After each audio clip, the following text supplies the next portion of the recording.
한 주간 잘 지내셨습니까? 네. 우리가 인생을 살아갈 때에 우리의 태도와 관련해서 두 가지 방식, 두 가지 형태의 그런 삶으로 나누기도 합니다. 어떻게 나누느냐면 하나는 주어진 조건을 따라 살아가는 만약의 삶, 그리고 다른 하나는 주어진 조건을 뛰어넘는 그러나의 삶입니다. 주어진 조건을 따라 사는 삶을 if의 삶이라고 한다면은 조건을 뛰어넘는 삶을 but의 삶이라고 그렇게 부를 수 있습니다. 여러분, 만약의 삶이라고 하는 것은 가정 위에 세워진 삶입니다. 예를 들면 이런 것입니다. 내가 몸만 좀 건강하다면 이런 일도 할 수 있고 저런 일도 할 수 있을 텐데, 만약 성적만 좀 잘 나오면 내가 이런 학교도 갈 수 있고 저런 학교도 갈 수 있을 텐데, 경기만 조금 좋아지면 내가 좀 더 돈을 많이 벌 수 있을 텐데, 만약 나를 사랑하는 사람들이, 나를 인정해 주는 사람들이 조금 더 많아지면 내가 더 행복할 텐데, 모든 것이 가정, if의 삶입니다. 여러분, 이런 if의 삶, 가정 위에 세워지는 삶은 불안합니다. 왜냐하면 만약이라는 이 조건이 채워지지 않으면, 이 바람이 이루어지지 않으면 내 모든 삶이 다 흔들리기 때문에 그렇습니다. 그 반면에 그러나의 삶, 그러나의 삶은 주어진 조건에 내 인생을 걸지 않습니다. 대신 하나님의 능력에 내 인생을 겁니다. 그래서 최악의 조건이라 하더라도 여러분, 그것을 극복하며 일어서는 삶, 그것이 바로 그러나의 삶입니다. 주어진 조건이, 또 내가 가진 기능, 내가 가진 능력, 내가 가진 가능성을 의뢰하는 것이 아니라 바로 하나님과 그분의 능력을 믿기 때문입니다. 바로 이런 삶이 성경이 우리에게 제시하는 삶입니다. 동시에 저와 여러분이 추구해야 되는 삶, 그것이 바로 그러나의 삶입니다. 우리가 이 그러나의 삶을 살게 될 때에 우리 하나님께서 기뻐하시고, 또 우리 인생 가운데는 바른 열매들이 풍성하게 맺힐 것을 저는 믿습니다. 김혜영 선교사라는 분이 계십니다. 아프리카 선교사이고 그리고 국제사회복지사입니다. 태어난 지 3일 만에 아버지가 딸이라고 아이를, 태어난 지 3일 된 아기를 내던졌습니다. 그것 때문에 아이는 척추장애를 입었습니다. 그리고 평생, 여러분, 다 자란 키가 134cm, 134cm의 키로 그렇게 평생을 살아야 했습니다. 교통사고로 휴유증을 앓게 된 어머니가 정신질환에 시달렸습니다. 김혜영을 내던졌던 이 아버지는 5 남매를 두고 끝내 자살을 선택했습니다. 조금만 앉아 있어도 끊어질 것만 같은 그런 허리의 통증을 안고, 그런 통증을 겪으면서도 이 김혜영은 가족의, 동생들의 생계를 책임져야 했습니다. 14살의 어린 나이에, 14살, 월급 3만 원을 받고 입주가사 도우미로 들어갔습니다. 요즘은 입주가사 도우미라고 부르지만 그 시대에는 그냥 식모라고 불렀습니다. 배움에 목말라서 뭐든지 악착같이 배웠습니다. 그리고 마침내 직업훈련원에 들어가서 전문 기술을 배우게 됐습니다. 직업학교에 들어갈 때만 하더라도 누가 종교를 물으면 이렇게 이야기했습니다. 자신교다 나는. 자신교가 무슨 뜻인가 하면 자신을 믿는다는 뜻입니다. 앞만 봐도 김혜영은 여러분, 세상을 신뢰할 수 없습니다. 누구도 믿을 수가 없습니다. 자기 자신 밖에는 도대체 의지할 그런 대상이 없었습니다. 그런데 같이 직업학교를 다니던 동료들로부터 예수님을 소개받습니다. 그리고 그 예수님을 영접했습니다. 여러분, 김혜영이, 자신교 신자였던 김혜영이 예수님을 영접했습니다. 어떻게 됐을까요? 예수님을 믿었는데 그녀의 삶은 여러분 여전히 고달팠습니다. 척추의 통증도 더하면 더했지 낫지도 않았습니다. 생계와 학업을 병행해야 되는 이 고달픈 날들도 계속됐습니다. 그러나 김혜영은 달라졌습니다. 자신은 바뀌었습니다. 자신의 모든 환경은 좌절을 말할 수밖에 없었지만 김혜영은 하나님 안에서 희망을 찾기 시작했습니다. 그런 그녀에게 하나님은 편물 기술을 가지고 전국 기능 대회를 휩쓸게 하셨습니다. 요즘은 다 지나간 이야기인데 예전에는 전국 기능 대회 이런 것들이 아주 유명했습니다. 편물 기술이 뭐냐면 여러분, 패브릭은 짜는 기법에 따라서 크게는 직물과 편물로 나뉘어집니다. 직물은 뭐냐면요, 이렇게 좌우 상하로 이렇게 엮어서 짜는, 이렇게 짜는, 이게 직물이고요. 편물은 요즘은 보기 힘듭니다만 옛날에는 한 집에 하나씩 코바늘이 몇 개씩 있었습니다. 코바늘 가지고 여러분 뜨개질 하는 거 여러분 아십니까? 해본 솜씨 같죠? 바로 한 가닥의 실을 가지고 연속으로 이렇게 꼬아서 짜는 원단, 그것을 편물이라고 합니다. 그래서 코바늘로 짜는 게 아니라 기계 편물 기계가 있는데 그걸 기가 막히게 잘한 겁니다. 그렇게 해서 1985년에는 여러분 세계 장애인 기능 대회에서 기계 편물 부분에 1등을 했습니다. 이제 자타가 공인하는 기계 편물의 장인이 된 겁니다. 장인이 된 겁니다. 여러분, 이 세계 기능 대회에서 우승을 하게 되면요, 어떤 일이 벌어지느냐면은 내가 이제는 회사를 골라갈 수 있고요, 대우가 급이 달라지게 됩니다. 월급도 훨씬 많이 받게 됩니다. 좋은 직장에 많은 월급을 받고 취직할 수 있는 그런 자격이, 그리고 자타가 공연하는 그런 또 그 방면에 여러분 유명인이 됐습니다. 그러나 김혜영은 한 선교단체에서 올린 광고를 우연히 보고는 1990년 아프리카의 가장 가난한 나라 중에 하나인 보츠와나로 떠나게 됩니다. 내가 하고 싶은 일이 아니라 하나님이 원하시는 일을 하라 하는 그 하나님의 부르심이 그녀의 마음을 움직인 것입니다. 그곳은 전기가 없었습니다. 당연히 전화가 없습니다. 포장된 도로도 없습니다. 오지 중에 오지였습니다. 그 보츠와나에서 굿호프라고 하는 취급학교의 교사로 편물을 가르쳤습니다. 환경이 하도 열악해서 또 재정이 없어져서 동료들이 하나 둘씩 다 그 학교를 떠났습니다. 그런데 이 김혜영은 혼자 남아서 14년을 그 학교를 지켰습니다. 조건이 아니라 그러나의 삶을 선택한 것입니다. 과연 조건이 아니라 그러나의 삶을 선택한 이 김혜영, 하나님께서 그녀의 인생을 어떻게 인도하셨을까요? 14년이 지난 다음에 꿈도 꿀 수 없었던 미국 유학의 길을 하나님께서 열어주셨습니다. 그래서 뉴욕에 있는 나약 대학교를 거쳐서 바로 콜롬비아 대학에서 사회복지학 석사 과정을 밟게 하셨습니다.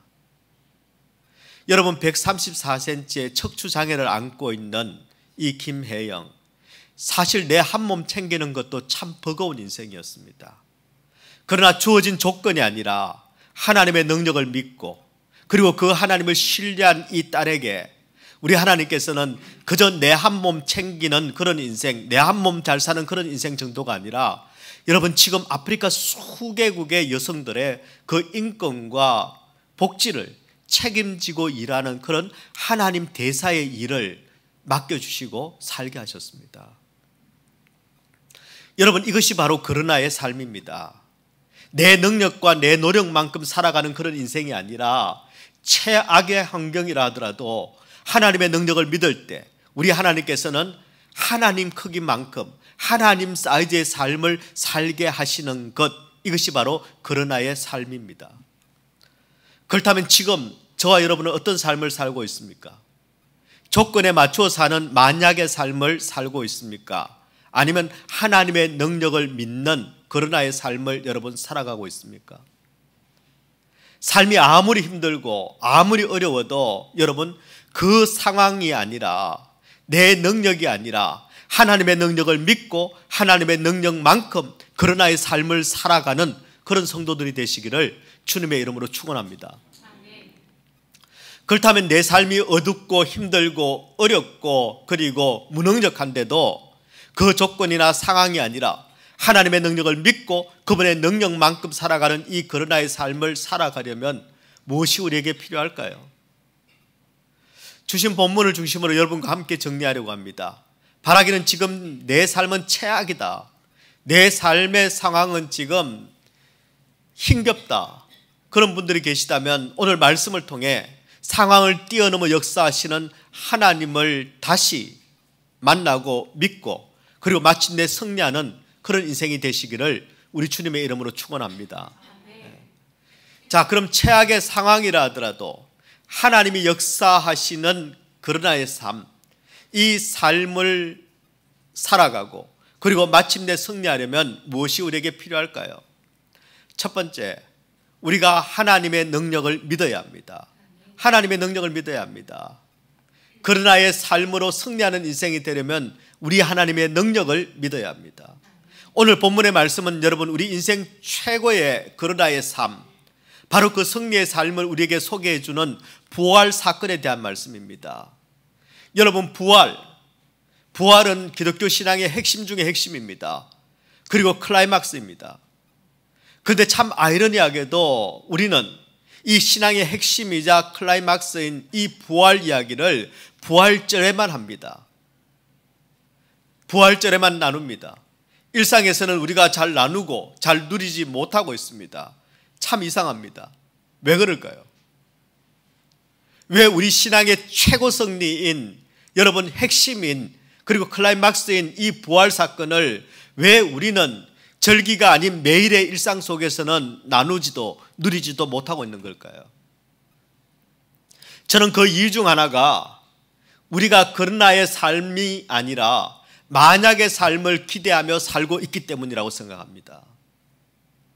하나님의 능력을 믿는 그러나의 삶, 그것보다는 상황과 조건을 기대하는 만약의 삶을 살기 때문에 부활을 내 사건으로, 내 능력으로 누리지 못하는 것입니다. 여러분, 오늘 본문의 말씀에 나오는 고린도 교회 성도들도 마찬가지였습니다. 그래서 바울 사도는 부활이 없는 만약의 삶, 부활이 없는 이 if의 삶이 얼마나 허무한 것인가 하는 것을 본문 13절에서 19절을 통해서 7가지로 정리해서 전하고 있습니다. 만약 부활이 없다면 어떻게 될 것인가? 그렇게 7가지를 가정합니다. 여러분, 만약 부활이 없다면 첫 번째, 그리스도가 다시 살아나지 못하셨을 것입니다. 만약 부활이 없다면 두 번째, 복음 전파가 헛것이 됩니다. 만약 부활이 없다면 세 번째, 우리의 믿음도 헛것입니다. 부활이 없다면 네 번째, 우리가 하나님의 정인이라는 것도 거짓입니다. 만약 부활이 없다면 다섯 번째, 우리는 여전히 죄 가운데 있을 것입니다. 만약 부활이 없다면 여섯 번째, 성도의 부활도 없을 것입니다. 만약 부활이 없다면 일곱 번째, 예수를 믿는 우리가 세상에서 제일 불쌍한 사람이 될 것입니다. 참 놀라운 논쟁입니다. 맞습니다. 여러분, 만약 부활이 없다면 뿐만 아니라 성도인 우리가 그 부활을 누리지 못한다면 여러분, 그 삶은 얼마나 헛되고 얼마나 허무한가를 이처럼 잘 설명한 구절은 아마 없을 것입니다. 여러분, 성도가 부활을 믿지 못한다면, 성도가 부활을 누리지 못한다면 내 삶의 모든 근거는 없어지기 때문입니다. 왜냐하면 우리의 삶의 근거가 바로 예수 그리스도이시기 때문입니다. 근데 그분이 부활하지 못했다면, 그분이 지금 살아계시지 않는다면 우리의 삶의 모든 근거는 다 사라지고 마는 것입니다. 여러분, 우리는 보통 가난한 사람들, 병든 사람들, 소외된 사람들, 무능력한 사람들, 그 사람들을 참 불쌍한 삶이다, 최악의 삶이다 이렇게 이야기합니다. 그러나 성경이 말하는 최악의 삶, 진짜 불쌍한 삶은 좀 다릅니다. 성경은 여러분, 예수 안에서 그 삶의 근거를 가지지 못하는 사람, 예수 안에서 삶의 근거를 찾지 못한 사람, 바로 그런 사람을 불쌍한 사람이라고 이야기합니다. 여러분, 그렇다면 지금 저와 여러분은 삶의 근거를 어디에서 찾고 있습니까? 여러분의 삶의 근거는 예수 안에 있습니까? 세상 안에 있습니까? 여러분이 지금 내 인생은 최악이다 라고 말하는 이유는 무엇입니까? 내 인생은 지금 사는 게 아니야. 내 인생은 지금 잘 될 날이 없어 라고 여러분의 인생에 관해서 여러분이 실망하는 이유, 여러분이 사는 게 아닌 이유는 어떤 것 때문입니까? 복음을 전하고 싶은데 복음을 전하지 못해서입니까? 믿음대로 살고 싶은데 믿음대로 살지 못해서 그렇습니까? 아니면 하나님의 정인으로 살아야 되는데 그 정인 노릇을 제대로 못해서 여러분 사는 게 아니고 내 인생이 최악입니까? 아니면 해봐야 되는 일도 없고 남들은 다 그럴듯하게 사는데 나만 힘들게 사는 것 같고, 흔하디 흔한 돈은 왜 하필이면 나한테는 없고, 친구도 없고, 몸도 여기저기 아프고 병들어서, 그래서 나의 인생은 최악이라고 여러분 생각하십니까? 여러분, 우리의 삶의 근거를, 우리의 삶의 이유를 우리는 예수 안에서 찾아야 합니다. 어떻게 해요? 여러분, 나는 누구인지를 알고 살아야 합니다. 내가 무엇을 하며 살아야 하는지 내가 알아야 합니다. 지금 내가 가는 길이 어디를 향해서 가고 있는지 알아야 합니다. 그리고 내 인생의 종착역, 그 마지막이 어디인지를 우리는 알고 살아야 합니다.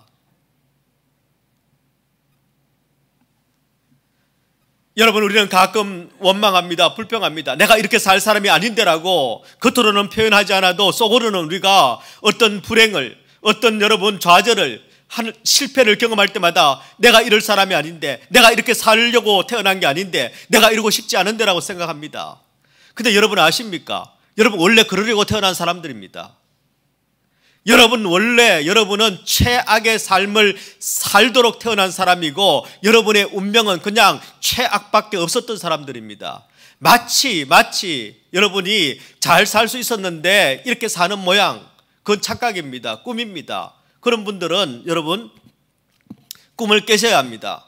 짧게 말하면 깨몽.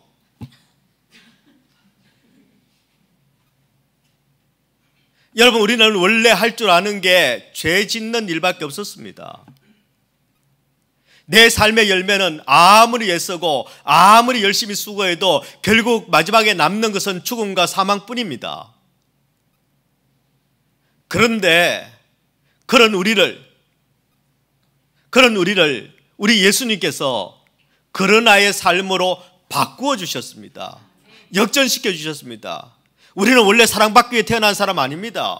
원래 우리는 행복할 사람들이 아닙니다. 우리는 그저 태어날 때부터 여러분, 우리는 고통과 죄의 후유증과 사망밖에는 없었습니다.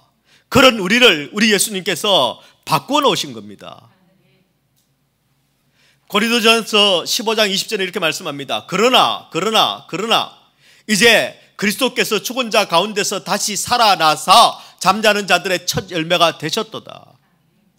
그러나 우리의 운명은 사망밖에, 우리가 할 수 있는 일은 죄밖에 없었지만, 그러나 우리 예수 그리스도께서 부활하심으로 말미암아 우리의 첫 열매가 되어 주셨습니다. 여러분, 이 예수 그리스도의 부활은 바로 만약의 삶을 그러나의 삶으로 바꾸어 주시는 대반전입니다. 뿐만 아니라 부활은 우리에게 주어져 있는 운명과도 같은 이 최악의 삶을 최상의 삶으로 바꾸어 주시는 바로 하나님의 역전극입니다. 우리 예수님께서는 잠자는 자들의 첫 열매가 되어 주셨기 때문입니다. 그분이 부활하셨기 때문입니다. 여러분, 여기 나오는 첫 열매가 되셨다라는 말은 크게 두 가지 의미를 가지고 있습니다. 하나는 동일한 열매를 맺는다는 의미입니다. 저처럼 시골 출신은 나무만 딱 봐도 무슨 나무인지 알지만, 여러분들은 나무를 봐도 잘 모르실 분이 많을 겁니다. 자, 어떤 나무가 있습니다. 열매가 하나 열렸는데 그게 사과입니다. 그 다음에 열리는 열매는 뭘까요? 아시는군요. 네. 첫 열매가 사과면 그것은 사과나무죠. 사과나무면 두 번째 열매는 당연히 사과가 열리겠죠. 그렇다면 여기서 좀 더 어려운 적용 문제로 들어가겠습니다. 세 번째 열매는 뭘까요? 맞습니다. 예. 여러분, 이게 어떤 뜻인가 하면 마치 첫 열매가 사과이면 나머지 열매도 다 사과인 것처럼 예수님이 죽은 자 가운데서 부활하셨다면, 첫 열매가 되셨다면 예수 믿는 우리도 어떻게 되느냐? 우리도 부활한다입니다. 죽은 가운데서 부활하는 그런 열매가 우리가 두 번째, 세 번째 된 우리라는 것입니다. 그래서 이 부활의 능력을 믿는 사람들은 이 땅의 삶의 모든 것을 걸지 않습니다. 이 땅은 영원히 사는 곳이 아니고 그냥 정거장 같은 곳이기 때문입니다. 종착역이 아닙니다. 예, 좀 가난할 수도 있고 조금 부자로 살 수 있습니다. 건강하게 살 수도 있고 좀 아플 수도 있습니다. 하지만 건강하든 아프든 잘 살든 못 살든 그냥 여기는 지나가는 곳입니다. 그러므로 영원히 사는 부활의 영광, 그 능력을 믿는 우리는 여러분 이 땅의 삶이 죽을 만큼 힘들어도 여러분 죽지 않습니다. 흔들리지 않습니다. 기도합니다. 찬양합니다. 그렇게 지나갑니다. 왜? 다 지나갈 건데 울고 불고 땅을 쳐봐야 소용없고 기왕 지나갈 거라면 기왕이면 즐겁게 찬양하고 기도하고 힘있게 여러분 그렇게 가는 거지요. 그러면 됩니다. 그러면 더 빨리 갑니다. 예. 제가 군대에 있을 때 병장이 되니까요 군이 너무 좋아지기 시작했습니다. 근데 빨리 나가라네요, 나보고. 그래서 나왔습니다. 여러분, 바로 부활의 능력을 믿는 사람들은 이럴 수 있습니다. 그럴 수 있습니다. 죽을 만큼 힘들어도 찬양할 수 있습니다. 아무리 도와주지 않아도 기댈 것 없어도 오직 주님 앞에 나와서 기도할 수 있습니다. 하나님의 능력을 믿기 때문입니다. 여러분, 또 다른 하나 예수님의 부활, 예수님이 첫 열매가 되셨다는 이 의미는 무엇인가 하면 우리 살아나신 부활하신 예수님께서 뭘 하셨을까요? 예, 우리 부활하신 주님께서는 여러분 성령을 우리에게 보내셨습니다. 그 성령의 능력을 의지해서 살아갈 수 있게 되었다는 뜻입니다. 다른 말로 하면 성령께서 우리를 도우시는 그런 인생이 되었다는 뜻입니다. 뭐 때문에요? 부활하신 예수님께서 우리에게 성령을 보내심으로 말미암아 우리는 진짜 뒷배가 생긴 겁니다. 든든한 뒷배가 생긴 겁니다. 내 힘, 내 능력만큼의 삶이라면 여러분 우리가 어떻게 이 광야 같은 세상에서 우리가 승리할 수 있겠습니까? 주님께서 약속하신 이 성령을 믿기에, 이 성령의 능력을 믿기에 현실이 최악이라 하더라도 우리는 말씀을 붙드는 것입니다. 그리고 승리할 것을 믿고 선포하며 한 걸음을 전진하는 것입니다. 저는 제가 최악의 상황이라고 느껴질 때에 그때마다 제가 붙드는 말씀이 하나 있습니다. 그것은 요한복음 14장 12절의 말씀입니다. 내가 진실로 진실로 너에게 이르노니 나를 믿는 자는 내가 하는 일을 그도 할 것이요 또한 그보다 큰 일도 하리니. 우리 예수님께서 말씀하신 것입니다. 내가 하는 일을 그도 할 것이고 또한 그보다 큰 일도 하리니. 예, 아직 제가 안 해서 그렇지 제가 예수님보다 능력 있는 사람입니다. 예수님이 더 큰 일도 할 거라고 약속해 주셨습니다. 여러분, 예수를 믿는 모든 사람들은 예수님보다 더 큰 일도 하게 될 줄 믿습니다. 어떻게 해요? 성령이 역사하시기 때문입니다. 성령이 역사하시기 때문입니다. 저는 저와 여러분이 아무리 힘든 현실이라 할지라도 이 성령의 능력을 믿기에 생각만 해도 숨이 막히는, 앞만 봐도 등신 같은 나는 도저히 해결할 수 없고 이겨낼 수 없는 그런 태산 같은 문제라 할지라도 성령의 능력을 의지하기에 넉넉히 이기고 승리하는 축복 인생 되기를 주님의 이름으로 축원합니다. 두 번째입니다. 아무리 최악의 상황이라 하더라도 하나님이 역사하시는 그런 아이의 삶으로 승리하는 그런 인생이 되려면 여러분 소속을 분명히 해야 합니다. 다르게 말하면 줄 잘 서야 합니다. 줄 잘 서야 합니다. 여러분, 오늘 본문에 보면 두 라인의 계보가 나옵니다. 하나는 죽음의 라인입니다. 하나는 생명의 라인입니다. 고린도전서 5장 22절의 말씀을 보면요, 아담 안에서 모든 사람이 죽은 것 같이 그 안에 들어가면 다 죽습니다. 그리스도 안에서 모든 사람이 삶을 얻으리라. 그 안에 들어가면 다 살아납니다. 여러분, 이 두 라인이 있습니다. 가면 죽는 라인이 있고 가면 사는 라인이 있습니다. 하나는 죽음의 라인이고 하나는 생명의 라인입니다. 하나는 아담 안에 있는 것이고 하나는 예수 안에 있는 것입니다. 왜 아담 안에 들어가면 모든 사람이 다 죽을까요? 로마서 5장 12절에 이렇게 설명합니다.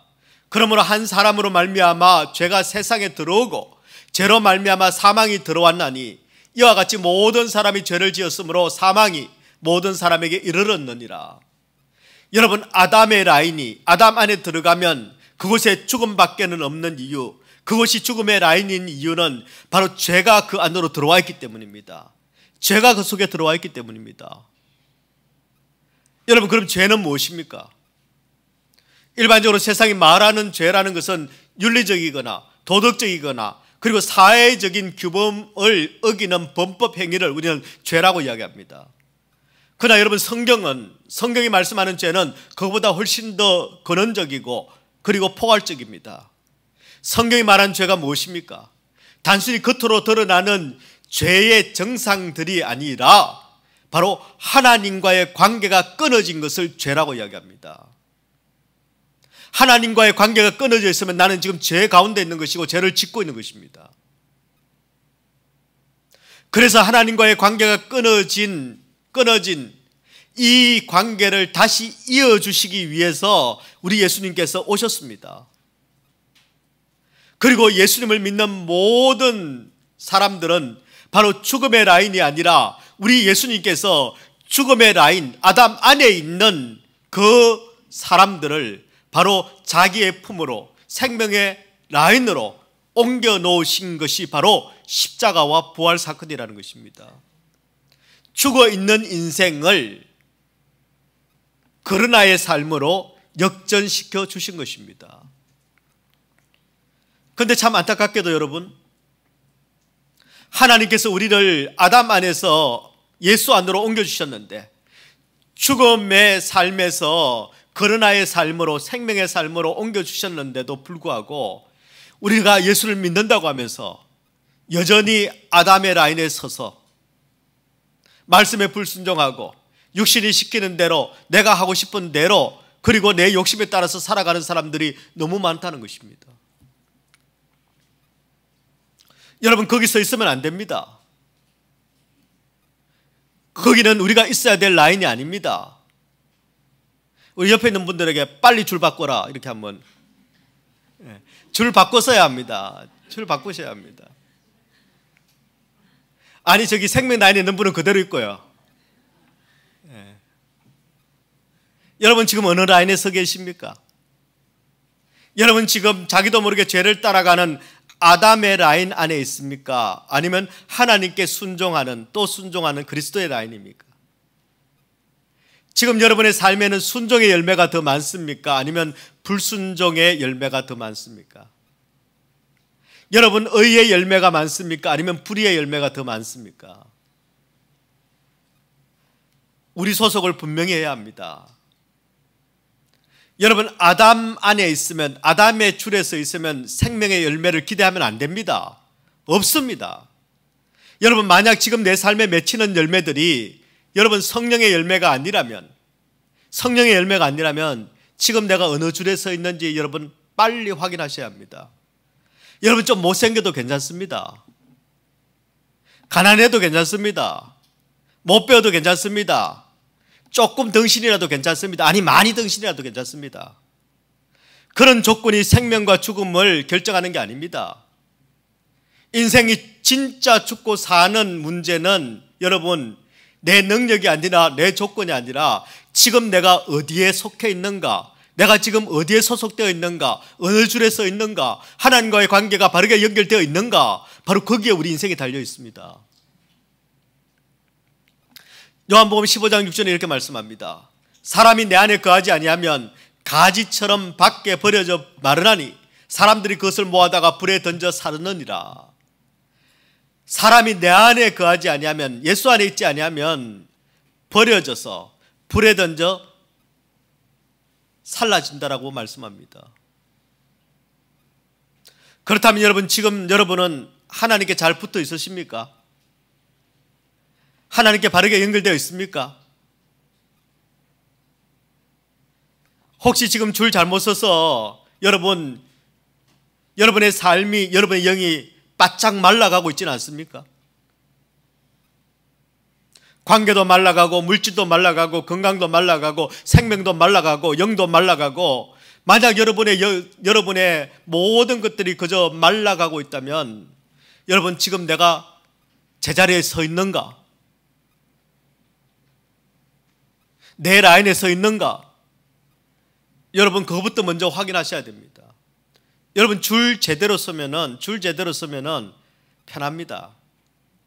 줄 제대로 서야 합니다. 왜냐하면 우리 하나님께서는 절대 그리스도의 라인 안에 있는 자들, 예수 안에 있는 자들을 절대 실패하게 만드시지 않습니다. 피폐하게 만드시지 않습니다. 우리 하나님께서는 그리스도의 라인 안에 있는 자들에게 생명을 풍성히 주시고 놀라운 축복을 주시고 그리고 책임져 주시는 분이 우리 아버지십니다. 우리 주님께서 우리에게 약속하신 축복이 있습니다. 어떤 축복일까요? 요한복음 15장 7절에 이렇게 말씀합니다. 너희가 내 안에 거하고 내 말이 너희 안에 거하면 무엇이든지 원하는 대로 구하라. 그리하면 이루리라. 너희가 내 안에 거하고 내 말이 너희 안에 거하면 무엇이든지 원하는 대로 구하라. 그리하면 이루리라. 여러분, 우리 하나님께서는 그리스도의 라인 안에 있는, 우리 주님의 품 안에 있는 자들에게 원하는 거 내가 다 들어줄게, 그렇게 약속하시고 축복하셨습니다. 혹시 여러분의 마음 가운데 혹시 이런 말씀을 들을 때 그건 믿음 있는 사람이고, 에이 목사님 그거 아니던데요, 내가 아무리 구해도, 내가 아무리 기도해도 다 안 주시던데요, 여러분, 이렇게 꼭 묻는 분들이 있습니다. 속으로. 네. 여러분, 왜 예수님께서는 저와 여러분이 구하는 것을 다 안 들어주실까요? 그래서 우리는 우리 나름대로 또 이유를 찾습니다. 왜? 다음 주일날 또 교회 나와야 되니까. 예. 뭐 나한테 필요 없으니까 하나님 안 주시겠지. 아직 때가 안 돼서 안 주시겠지. 내가 뭐 잘못 구해서 나한테 유익이 없으니까 안 주시겠지. 이런 여러 가지 대답이 있을 것입니다. 맞습니다. 다 맞습니다. 근데 여러분, 예수님께서 저와 여러분이 구하는 것을 안 들어주시는 것은 근본적으로는 저와 여러분이 예수 안에 있지 않기 때문입니다. 다른 말로 그리스도의 라인이 아니라 아담의 라인에서 아담이 구하는 것을 내가 구하고 있기 때문입니다. 예수 안에서 예수의 라인에서 구하는 것이 아니라 바로 아담이 구하는 것을 구하고 있기 때문입니다. 여러분, 아담인 세상은 절대 우리에게 생명과 은혜를, 가장 좋은 것을 줄 수가 없습니다. 왜요? 세상에는 없기 때문입니다. 있는 척 하는 겁니다. 그러나 없습니다. 원래 세상은 생명이 없습니다. 죽음밖에 없습니다. 세상은 은혜가 없습니다. 다른 말로 하면 절대 세상은 우리한테 공짜로 뭐 안 줍니다. 왜요? 죽음의 라인이기 때문입니다.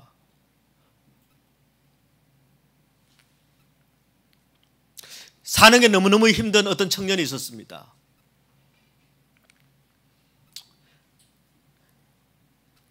뚜벅뚜벅 길을 가는데 요술 램프처럼 생긴 뭐 이상한 램프가 하나 있었습니다. 얼른 주웠습니다. 그리고는 어디서 책은 보아가지고 한번 문질러 봤습니다. 네. 문지르니까요, 진짜 램프 요정이 펑 하고 나타났습니다. 그리고는 이 요정이 뭐라고 하느냐면은, 내가 한 가지 소원을 들어드리겠습니다 라고 이야기를 했습니다. 이 램프의 요정이. 책에서는 분명히 3번인데 왜 나한테만 한 번일까? 이게 짝퉁인가? 뭐 그런 생각을 했습니다. 하지만 빨리 지금 한 가지를 결정해야 되니까 이 청년이 고민에 빠졌습니다. 여러분 같으면 뭐를 요구하겠습니까? 예? 여러분은 뭐? 이럴 때 믿음이라고 이야기하는 사람들은 참 이상한 사람들입니다. 믿음은 하나님께 구해야 되는데 지인한테 믿음 구하는 건 그 바보 같은 일이죠. 청년이 일단 생각나는 게 너무 사는 게 힘들고 어려웠으니까 돈이 있어야지. 돈이 있어야 행세도 하고 살고, 돈이 있어야 남들이 남 무시 안 하고, 돈이 있어야 남 보기에도 내가 가오가 쓰지. 이런 돈이 제일 먼저 생각이 났습니다. 그러니까 와, 돈 생기면 하고 갑자기 이렇게 온 마음이 환해지기 시작했습니다. 그러다 또 갑자기 또 다른 게 청년이었잖아요. 아, 나도 예쁜 여자친구 만나서 알콩달콩 연애했으면 좋겠다, 이런 생각이 또 들어왔습니다. 그리고는 또 가만 보니까 좀 예쁜 또 자식들, 그 즐거운 우리 집, 그게 너무너무 또 부러운 거예요. 그럼 결혼도 해야 되겠다. 그래서 지금 그러면 셋 중에 어느 것을 내가 구할까? 돈을 구할까? 여자를 구할까? 결혼을 구할까? 결정을 못하고 계속 이제 지금 마음에 돈이냐 여자냐 결혼이냐 그러고 한창 심란해져 있는데, 이게 요정이 빨리 결정하라고 이야기합니다. 그래서 일단 모르겠다, 세 개 다 불러서 그 중에 하나 걸리는 거 있으면 그거 하나라도 되겠다 싶어서 돈, 여자, 결혼 하고는 계속 다급하게 외쳤습니다. 이 램프의 요정이 청년의 소원을 들어줬습니다. 그래서 돈, 여자와 결혼했습니다.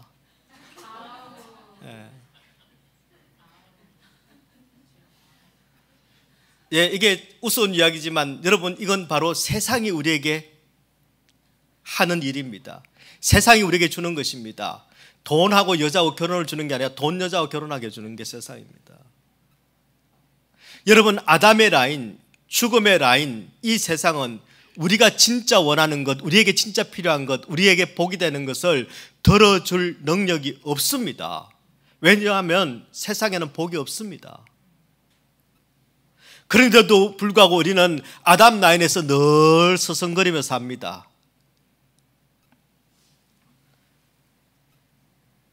늘 우리는 그저 세상이 줄 수 있다고 믿고 우리는 그것을 기대하며 삽니다. 파업을 샀어야 되는데 뭐 이러고요. 그러니까 계속 내 인생은 엉뚱한 것으로 흘러 들어가는 것입니다. 여러분, 저와 여러분이 내 소속이, 내가 있어야 될 곳이 어디인지 잘 알고 여러분 줄 잘 서는 그런 인생이 되기를 바랍니다.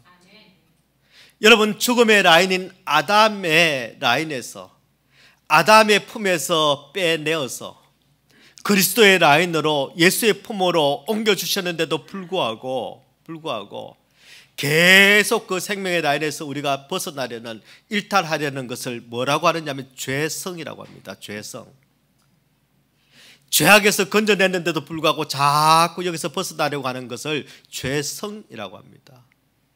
여러분, 그 죄성에 끌려다니면 안 됩니다. 그 죄성에 끌려다니면 안 됩니다.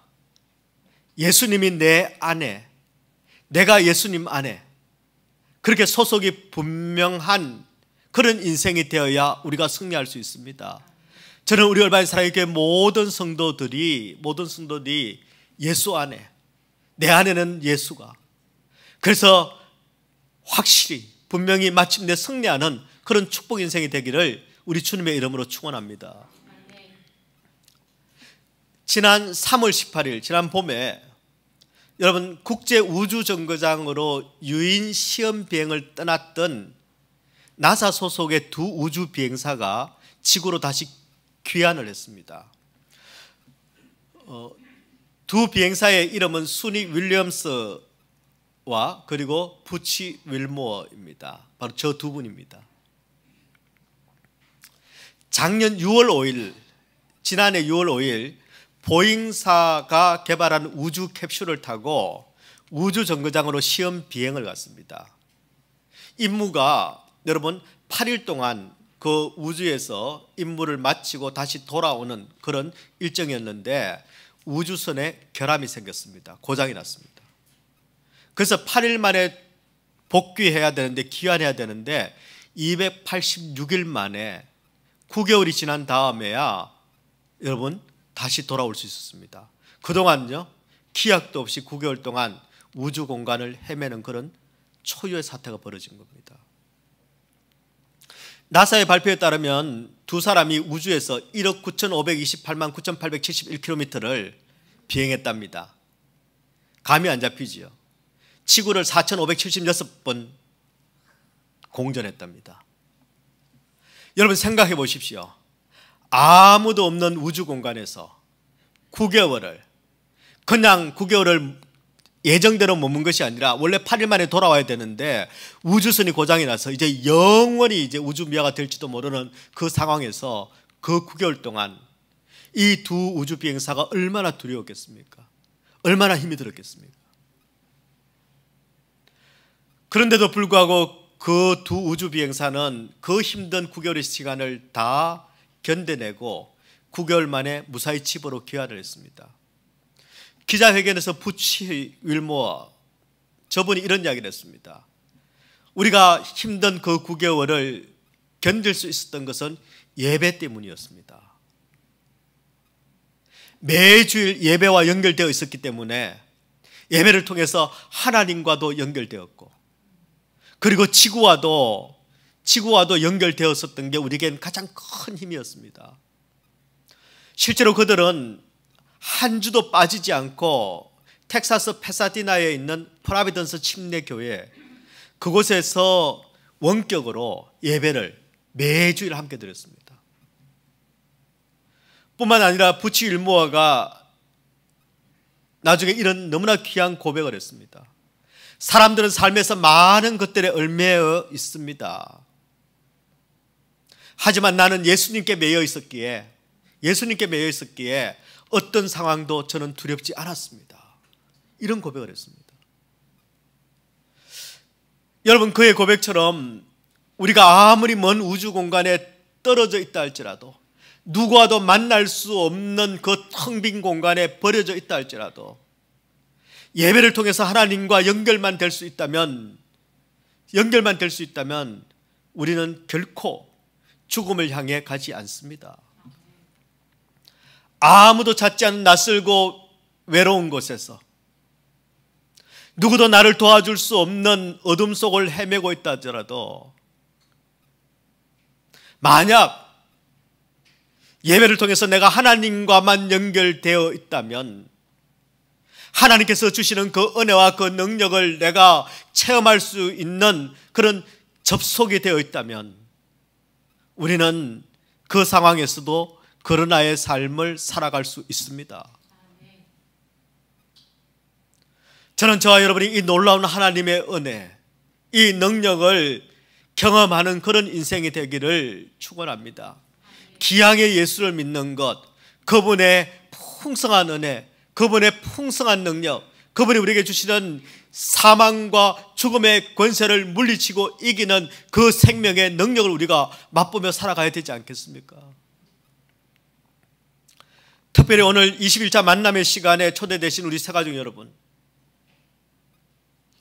여러분을 이 자리에 초대한 분은 바로 예수님이십니다. 예수님이십니다.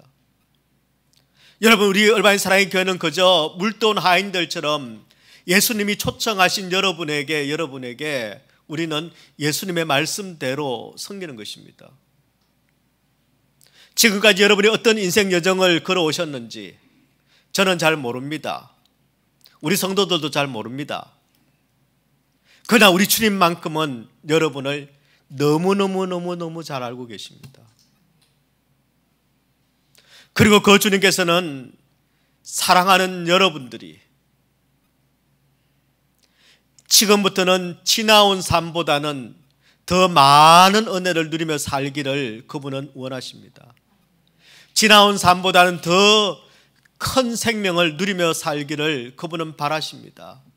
그래서 여러분을 우리 을사와 연결시켜 주신 것입니다. 그리고 이제부터 여러분을 더 단단하게, 더 굳세게 그분이 꼭 붙잡고 계실 겁니다. 여러분, 고단한 이민생활, 그동안 너무너무 수고 많으셨습니다. 이민생활은 놀아도 힘들더라고요. 가만히 있어도 힘들더라고요. 이제부터는 예수님 안에서, 그리고 우리 예수님께서 허락하신 새로운 공동체인 우리 얼바인 사랑의 교회 안에서 마르지 않는, 마를 수 없는 그분의 생명을, 그분의 샘물을 여러분 마음껏 마시고 마음껏 누리시기를 축원합니다. 아울러 우리 얼바인 사랑의 교회 모든 성도 여러분, 여러분 절대 혼자 살지 마십시오. 나 혼자 모든 짐을 다 짊어지고 여러분 고통 속에서 여러분 헤매지도 마십시오. 예수님이 계십니다. 그분은 죽으셨을 뿐만 아니라 다시 살아나셔서 지금 우리 안에 살아 계십니다. 그분과 우리가 바로 연결되어 있다면 우리는 우리가 가진 모든 짐을 다 내려놓을 수 있습니다. 다 내려놓을 수 있습니다. 그리고 그분 안에서 진짜 평안, 진짜 안식, 진짜 기쁨, 진짜 생명, 진짜 행복을 누릴 수 있습니다. 누리셔야 합니다. 이걸 못 누리는 사람을 등신이라고 합니다. 여러분 지금 어떤 최악의 상황 가운데 놓였습니까? 아무한테도 말할 수 없는 어떤 외딴 곳에 여러분의 영혼이 혼자 웅크리고 있습니까? 어떤 어둠 속에서 갈 길 몰라, 어떻게 반응해야 될지 몰라, 어떻게 이 문제를 다룰지 몰라, 여러분 그렇게 망연자실하고 있습니까? 어떤 이유, 어떤 문제, 어떤 상황이든지 간에 여러분, 저와 여러분이 해야 할 일은 빨리 예수 안으로 들어오면 됩니다. 예수 안으로 들어오면 됩니다. 우리 주님께서는 그 너른 품으로, 그 너른 가슴으로 우리를 안기 위해서 기다리고 계시는 분입니다. 꼭 그런 분 계시죠. 그렇게 넓고 넓은 하나님의 그 은혜의 바다와 같은 그 품을 피해서 또 이렇게 쏙 빠지고 저렇게 쏙 빠지는 분들 계십니다. 그것도 능력이죠. 안 됩니다. 오늘부터 안 됩니다. 예수 안으로 들어가셔야 됩니다. 그분의 너른 품 안으로 파고 들어가셔야 됩니다. 그 주님께서는 세상 끝날까지 여러분과 동행하십니다. 여러분을 버리지 않으십니다. 세상은요, 쓸모없으면 여러분 버립니다. 쓸모없는데 뭐하러요? 쓸모가 있으니까 투자하는 겁니다. 쓸모가 없으면 버립니다. 근데 우리 주님께서는 버려진 우리를 데려다가 그분이 가진 모든 것을 다 부어주셨습니다. 그분은 혼돈밖에 없었던, 어둠밖에 없었던, 허무밖에 없었던, 죽음의 정세와 죽음의 후유증들 밖에 없는 그런 인생을 기억고 찾아내시고 기억고 불러내셔서 그러나의 삶으로 바꾸어 주신 분이십니다. 그분이 우리를 위하여 새로운 은혜를, 새로운 능력을, 새로운 그러나를 지금 준비하고 부르고 계십니다. 저는 우리 얼바인 사랑의 교회 모든 성도들이 이 놀라운 주님의 은혜를 알고 이 은혜를 누리고 새 생명 가운데 어둠의 모든 권세, 죽음의 모든 사망 권세를 깨뜨리고 승리하는, 그리고 우리 주님께서 우리를 위하여 부어주신 모든 것을 다 받아 누리는 그런 복된 성도들이 다 되실 것을 우리 주님의 이름으로 축원합니다.